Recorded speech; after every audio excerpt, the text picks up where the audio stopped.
કચ્છ અને ગુજરાતની રસપ્રદ ઘટનાઓ અને સમાચાર જાણવા અમારી ચેનલને લાઈક અને સબસ્ક્રાઇબ કરો અને શેર કરવાનું ભૂલતા નહીં. વર્તમાન સમયમાં વાલીઓ માટે ચેતવણી રૂપ એક કિસ્સો કચ્છમાં સામે આવ્યો છે.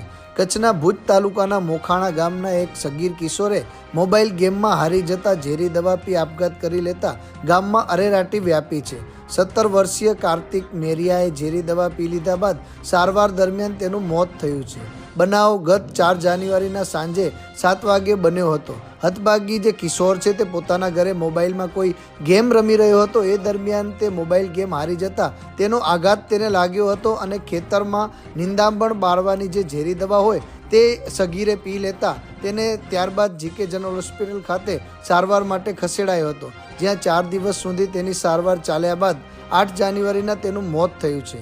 સમગ્ર મામલે હાલ પદ્ધર પોલીસે જાણવા મળતી માહિતી મુજબ જે સગીર છે એટલે કે કાર્તિક મેરિયા છે તે મોબાઈલમાં ગેમ રમી રહ્યો હતો અને ગેમમાં હારી જતા તેણે અંતિમ પગલું ભર્યું છે. વધુ તપાસ પણ પદ્ધર પોલીસે હાથ ધરી છે, પરંતુ ક્યાંક ને ક્યાંક જે રીતે સગીર યુવકે મોબાઈલની આડઅસરને કારણે પોતાનું જીવન ટૂંકાવ્યું છે તે ચોક્કસથી તમામ વાલીઓ માટે હાલ ચેતવણીરૂપ ઘટના બની રહી છે. મોબાઈલ ફોનના સદુપયોગને બદલે દુરુપયોગની આડઅસર આ ઘટનામાં સર્જાઈ હોય તે પ્રકારની વિગતો સામે આવી રહી છે.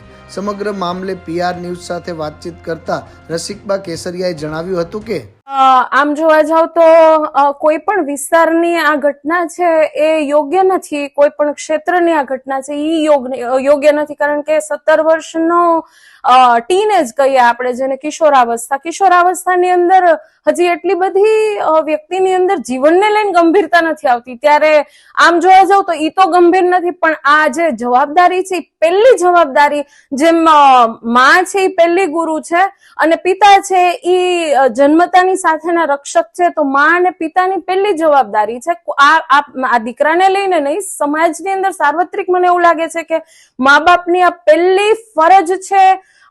હવે મને એમ લાગે છે કે ભક્તિમાં પરિવર્તિત થવી જોઈએ, કેમ કે બાળક જન્મે અને 6-8 મહિનાનું થાય તો એના મા બાપ છે, માં છે ને ઈ મોબાઈલ સામે મૂકે પછી જે દીકરો કે દીકરી હોય ઈ જમે.